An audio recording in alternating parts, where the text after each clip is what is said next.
3, 2, 1. Stand up, stand up, stand up, stand up. On somebody. Stand up, stand up, stand up, stand up, stand up, stand up.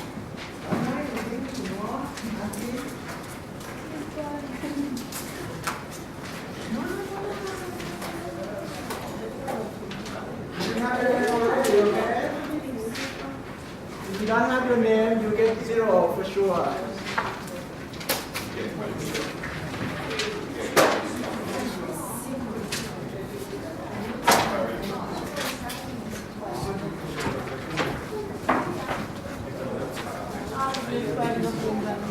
Who have not submitted yet?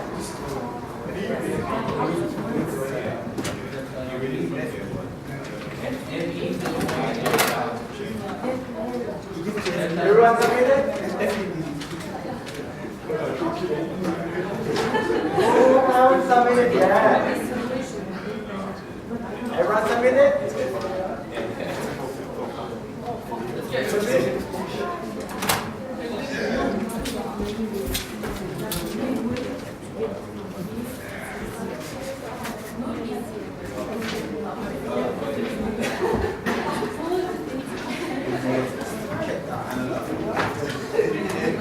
Yan Chen Lee. Did you do it right? Okay, let me ask George instead. Did you do it right, George? You did it right. How did you do it? Could you please share that?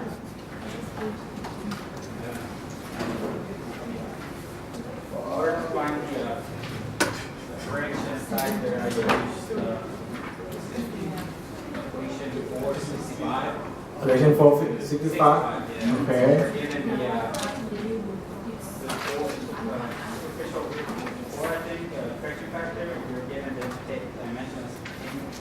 How much is the film velocity that you get? And Fi? I don't remember the number. You got remember. I got 2.34, but this was wrong. None? Do you think you did it correct? So I Your procedure is correct, right? Yeah. What is the... Okay, let me...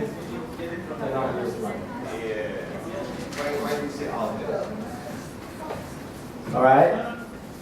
For vertical flow of oil, gas oil, annular flow, the entrainment fraction was found to be 0.25. Estimate the velocity of the film, Fi, based on the following information from Alves et al. 1991 annular flow model. -3 for not writing the unit of the film velocity. You write the unit of film, right? Okay. So I give you G theta, dVs, LVs, G rho, L rho, G, mu, sigma, phi value, capital Y, capital X. So, who did it correct?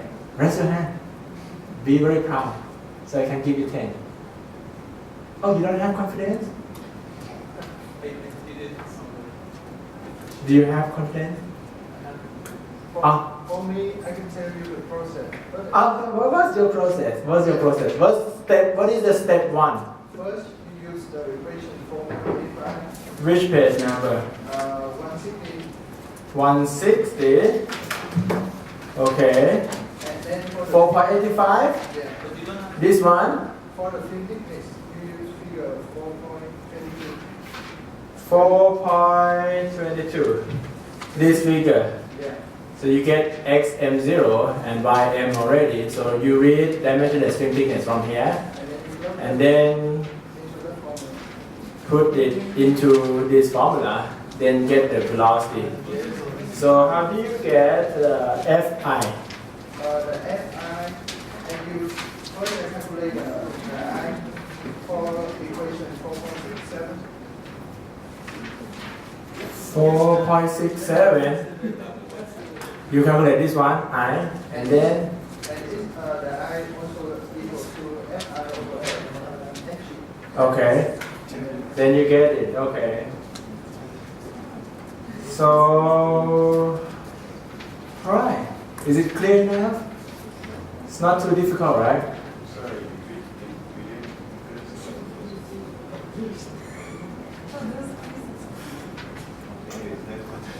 Do you know by now? Do you know how to do it?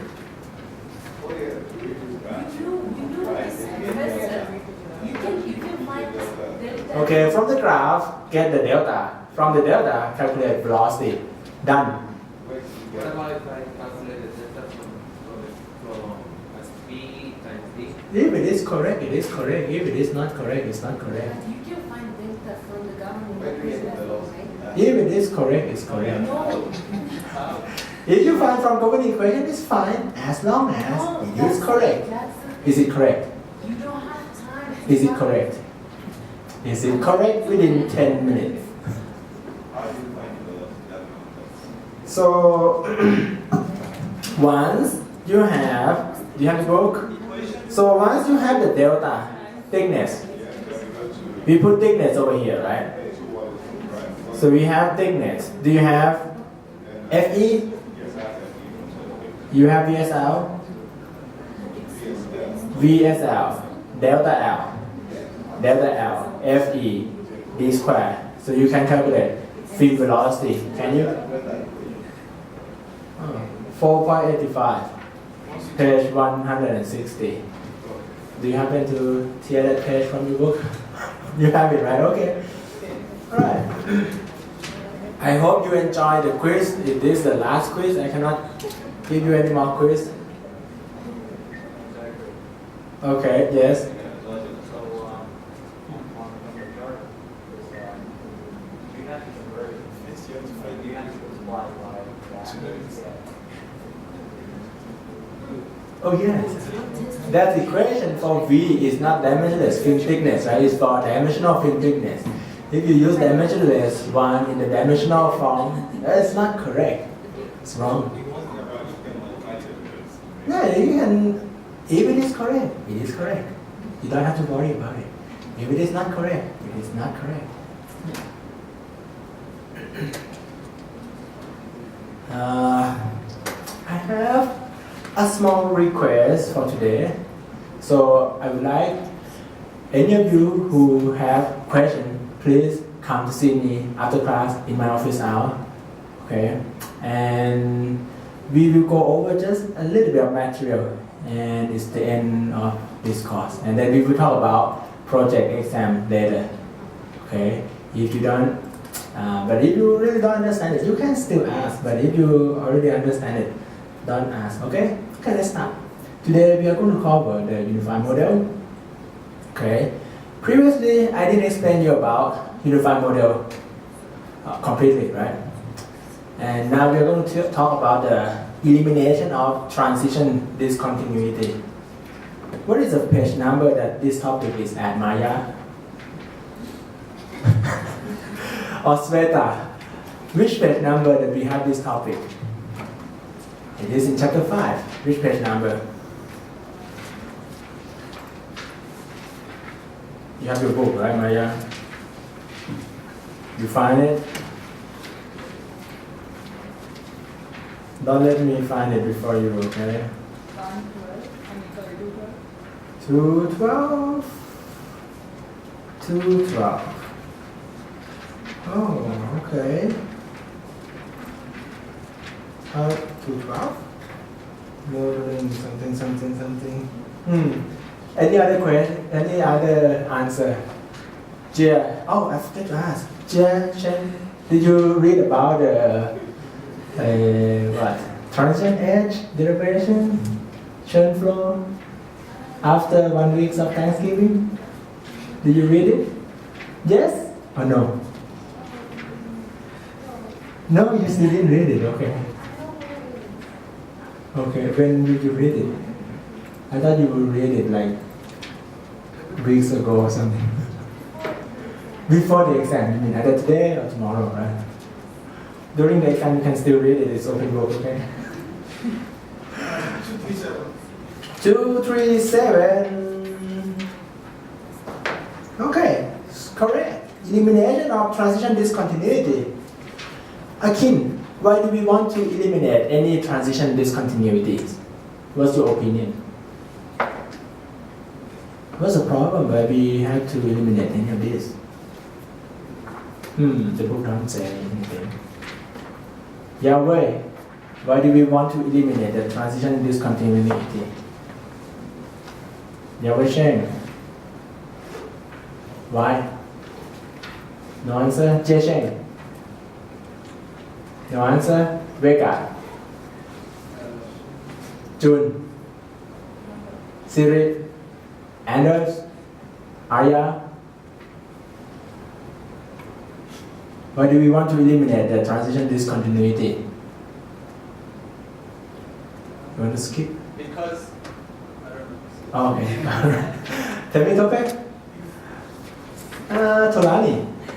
Well, I think because when you run the experiment, the transitions flow into one another. So if you're doing When I run the experiment, then what? the transitions are usually they change. They don't there's no discontinuity when you're doing that. So why would you have discontinuity when you're doing a calculation? Oh, okay. When we run the experiment, the flow pattern change continuously. There's no discontinuity. So why would I have like a step change from one flow pattern to another flow pattern? Okay. Any other reason? George? Nanchali? No idea. Viton? Raymond? Danny? Why do we need to eliminate the transition discontinuity? You read it. It doesn't tell you. Okay. All right. That means when I'm using just the model, when I'm able to, if we have zone of discontinuity, then we're able to determine exactly which flow pattern we're in. Sweta? What do you mean by discontinuity? Discontinuity is at the boundary. So we jump from slack to annular flow directly. So it's not the case in the actual In the actual work, it's not. So that's But why do we have to eliminate it? What's the main reason? That has something to do with the calculation, right? It doesn't converge. They explain that, okay, for the slack flow, when the film length is small, it causes the model to not converge. Okay. Is that the reason? I think it has to do something more with iteration. So let's say you have flow rate and pressure. So if you don't have any pressure, you can flow you can flow a lot, right? A lot of flow rate. If you shock it, you create a lot of pressure drop. You cannot flow much in flow performance, outflow performance. You recall that, right? So if we know total pressure drop, then we can calculate flow rate, right? But if we don't know flow rate, we cannot calculate total pressure drop. We need to know, we have to start with flow rate. This is not the same as a project, okay? In the real case, we have to start with a known flow rate. With a known flow rate, we can calculate pressure drop. When we calculate pressure drop, we will know, okay, how much is the total pressure drop. After that, we can check with that pressure drop, will the reservoir deliver that kind of flow rate or not? If not, we have to do kind of successive method and iterate it, right? Okay, here comes the problem when you do the iteration. For this kind of problem, if your function is continuous and differentiable, most of the time when you solve it numerically, when you do iteration, it is fine.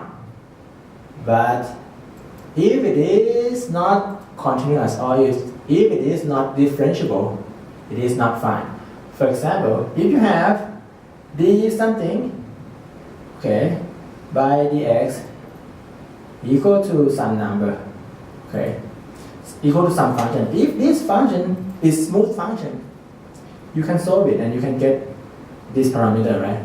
But if it's not smooth, then you may have some kind of infinite loop or something. So let's say you come up with a pressure drop of 2000 psi. With 2000 psi, you go back and take a look. Hey, at this 2000 psi, flow rate cannot be 2000 barrel per day. Flow rate has to be less. So maybe your flow rate go down a little bit. Maybe instead of 2000, maybe 1800. So when you put 1800 in, your pressure drop is 1000. Your pressure drop is a lot more because of the discontinuity. And when you substitute back and forth, it doesn't convert because it doesn't change continuously. Okay. So if you have solution, okay, at that point, your function equal to 0. If you find the right flow rate, okay, whenever you find the right flow rate, the pressure drop and the pressure delivered from the reservoir will match. So that is fine. But if you have this continuity, so you try to guess the flow rate, right, and calculate pressure drop. Based on that pressure drop, substitute it back and try to recalculate another flow rate and get that new flow rate, calculate pressure drop again as a loop, right? Iterated. So if your function is continuous, you can find the solution. But if your function is something like this, okay, how do you find the solution? It's discontinuous, and it happened to be at that point. So when you substitute back and forth, it doesn't work. Okay, that's one of the main concerns. Another one is it makes the model to not converge for slack flow. That's not a big deal, but the big deal is when you couple everything together. So you have your inflow performance, outflow performance, Q as a function of pressure, right? So you try to guess the velocity of flow rate, calculate the pressure drop, put it back to calculate the new flow rate, and then do it back and forth. Then if there's a discontinuity, doesn't work. Just that. How do they solve it? Okay, they try to artificially make it smooth.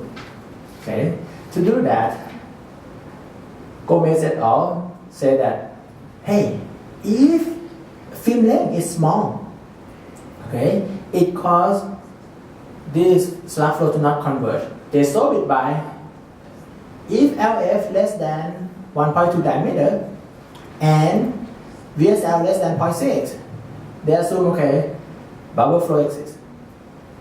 Okay. If VSL greater than 0.6, we have dispersed flow. Okay. So the explanation is that when LF over D is small, Taylor bubble become unstable and break. Okay, that's the assumption. So now for slack to transition, okay, slack to annular flow, this transition, let's look like this. Transition J, right? Slack to annular flow. So the pressure gradient, okay, haven't finished with it. For the bubble to slack, when they do this kind of assumption, every time that you do it, LF over D will be always more than 1.2. Okay, so when that happens, it converges, and they're happy about it. See, when film length becomes very small, it doesn't converge. So they artificially say that, hey, if film length is very small, it's either dispersed bubble flow or bubble flow. Okay, question. So we get the HLTB from the government equation that was equal to 0, right? HLTB. Are you talking about the transition calculation? This is transition calculation. So first step, they try to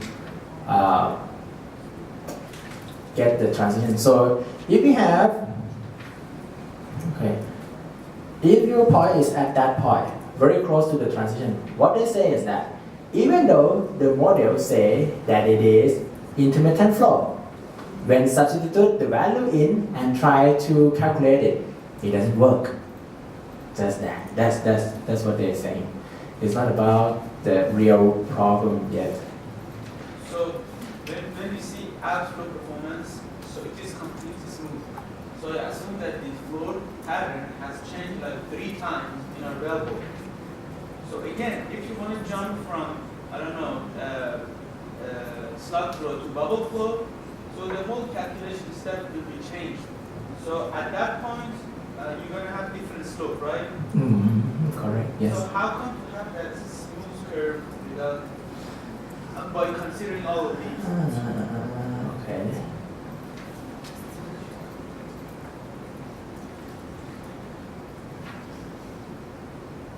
Yes. Okay. Look at this point.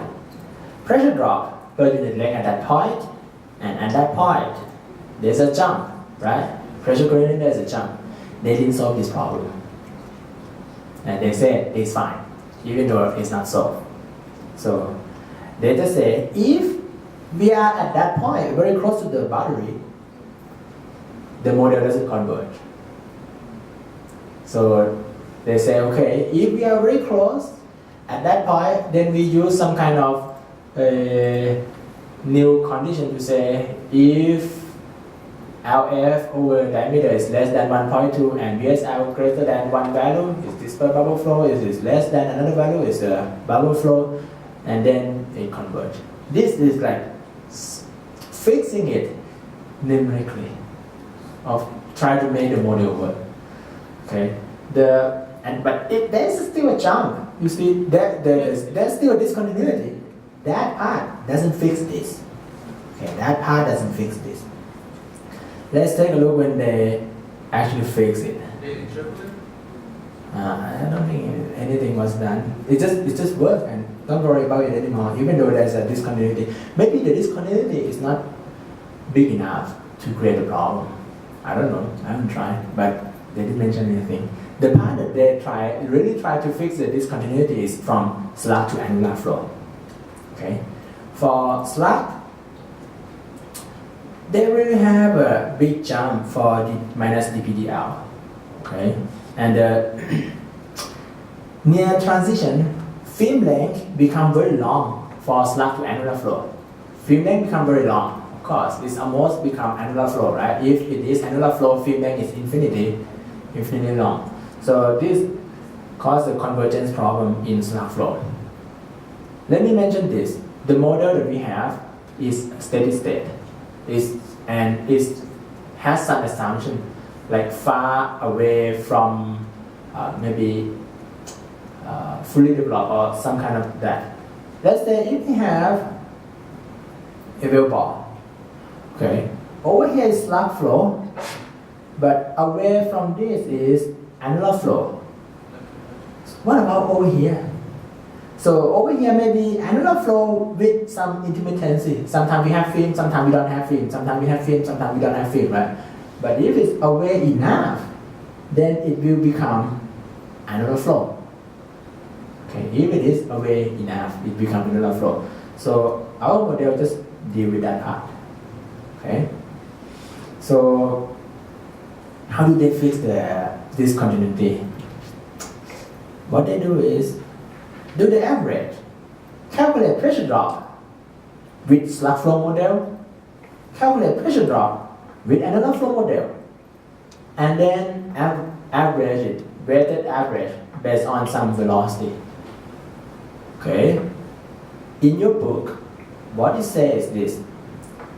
This term, dPd minus dPl slug, is calculated based on this VSG. Okay, not the actual VSG.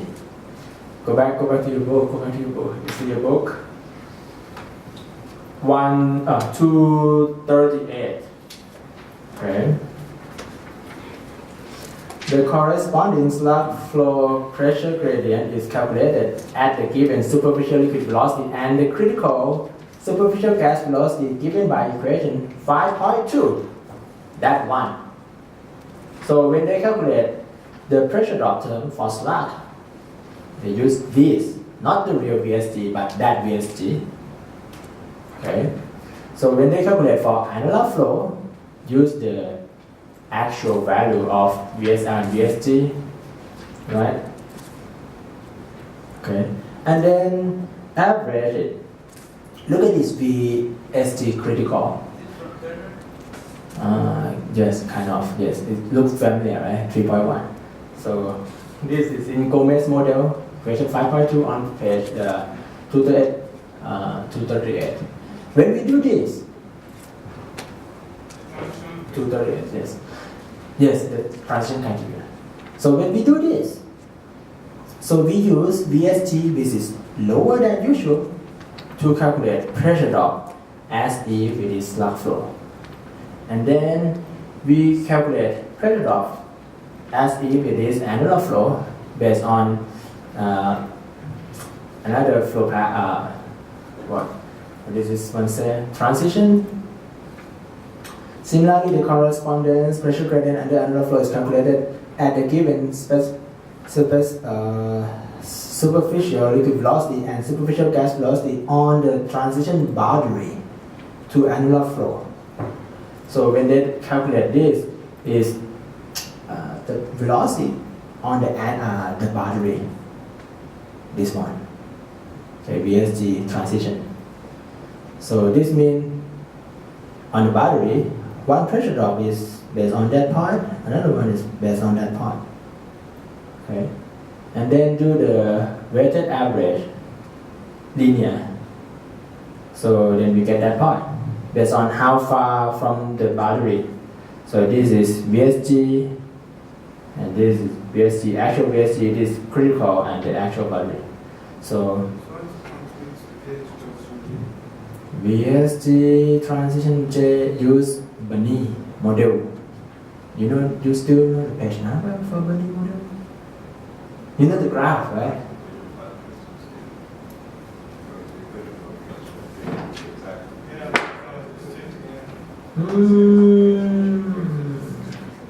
Superficial gas velocity on the transition boundary to another flow as predicted by Bunny, 1986. Where is that? Is that unified model? Is it this one?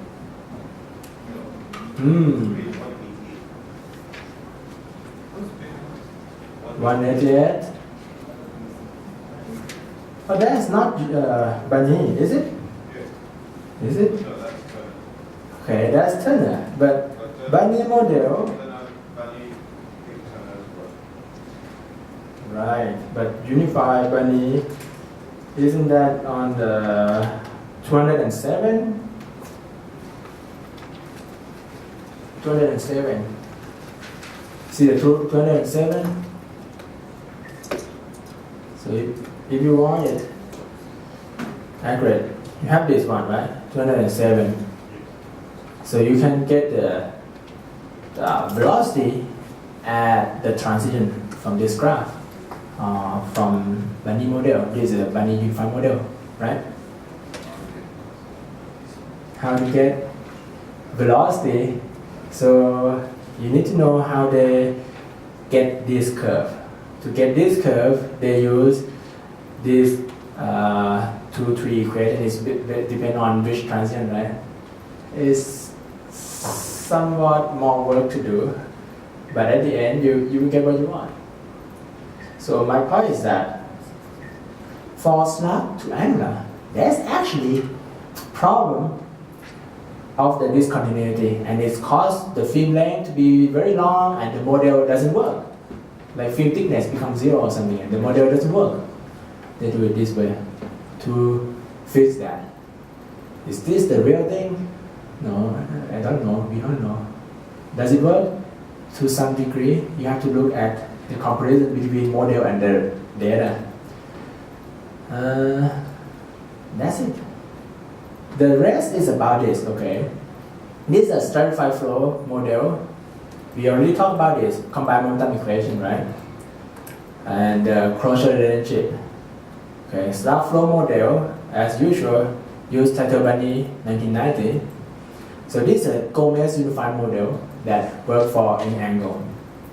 So this slab flow model. This equation is constant film thickness, right? Constant film thickness as before. And you already do the project, so you may know already that for vertical flow, this equation still work, but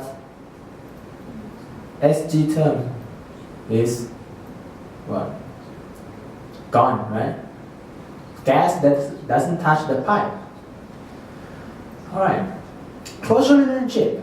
Let's take a look on what Gomez used. Gomez et al. Used 30 diameter for horizontal flow, 20 diameter for vertical flow, and this for diameter greater than 2 inch. Okay. Now let's take a look at Zhang unified model. Is this wrong, Yahweh? Yeah. It's not quite correct for you. You like it? For Zhang unified model, they have the change between 32 diameter and 16 diameter change continuously based on cosine square and sine square function. So for horizontal flow, Ls over d is 32. For vertical flow, Ls over d is 16.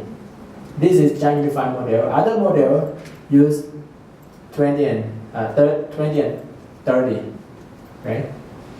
And we will see which one is more accurate. Okay. This is closure relationship that's used by Gomez et al. Okay. You already have this one, right? And this closure relationship for VGLS. Okay, you know where they get it from, or which page number that have this formula. So this is Vega. What is VGLS? Okay, yes. And we have this equation for the greater than 2 inch. For you, it may be new edition. Can you check this one, Raymond? 242. For you, it may be new edition is. And I have this. Diameter greater than 2 inch, use the Scott et al. Correlation. So for greater than 2 inch, use this, but my book has some typo, so I changed from. On the new one, it says 3, well, if you go back to Earlier, it's 2 inch, right? So I think that's still a typo that haven't been corrected. So this is a formula for big pipe. So if you go with Gomez, you use this kind of formula for horizontal and vertical. Okay.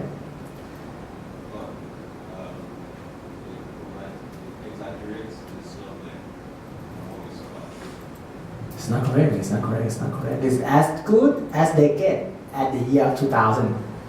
When you worry about Y2K or something, that's what they get.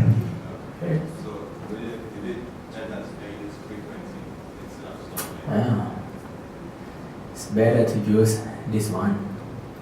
Okay. It's better to use this one. But this one is not from high viscosity or either. They develop a new one. Okay, this is Zhang et al. Unified Model 2003. Alright. So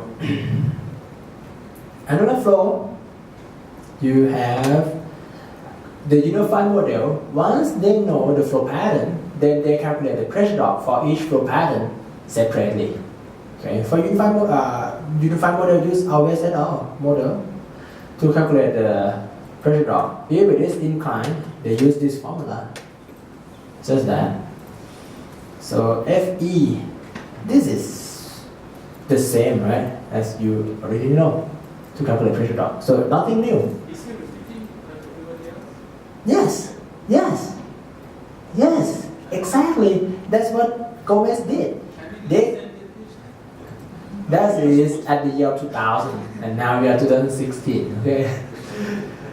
That was Go back to the slide. Yes. Yeah. Why is it unified? Why is it unified? Another flow. So they said they extend the model to -10 to 90. The only thing is this. This is new. Why call it unified if it's not 180 degrees?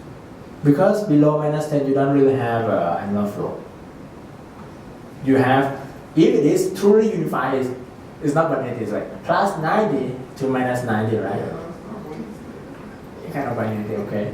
So for this case, it works. Any angle that has angular flow, but for falling film, it is.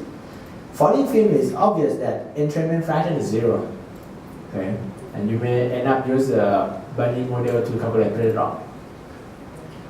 Alright, the new thing is this. So let me make it clear. What Gomez et al. Did is they combine everything together and find out what kind of combination that make it work best. Okay, so they combine everything together. Is how do they come up with this formula? Who tell that it has to be cosine square, sine square? Who can tell? His advisor? Or what? Who can tell? No one can tell. Basically, use this. It match with the data best. Keeping this close relationship, right? Whatever is match. So they will ask you, okay, I don't know how you get this, but is it match? Yes, it's match. Okay, good, done. Just that. It's close relationship. So Gomez combine everything together and get best out of it. Find out what kind of best combination that can predict continuously with every flow pattern. And then copy this to get the void fraction, right? So let's take a look how good it is. Alright, so this is about the database. You have this page in your book too, right? About the database that they use. So they have 260 data points or something. So for individual flow pattern validation and table 1, table 2. Let's take a look at this. This is a plot between HOAP and RESL, Reynolds number of LS, SL, superficial liquid velocity. Okay. So this part is theoretically at least HOAP should be 0.48, right? But I see some part is below 5.48. So this is below 5.48, right? And look at his line and the data. It's not like that, right? It's not like that. So it match just that. Okay? It's not like perfect match. If we draw the line that pass to every point base, it may be that line. Or even this maybe that line or something. Okay? So it match to a certain degree. Okay, let's take a look for the model performance. Okay. Data are from Hagedorn Brown, and I know that this is small, so I read it for you. Gomez et al. 2000. Average error when compared with 21 cases get minus 5.2%. Okay, minus 5.2%. Other model get minus 10, minus 11, or minus 16. So this unified model can perform best. Of course, in one well, you can have more than one flow pattern, right? So this model already take care of that more than one flow pattern by discretizing. Do you have software from him? Yeah, I don't think so. Okay. Let me check the back.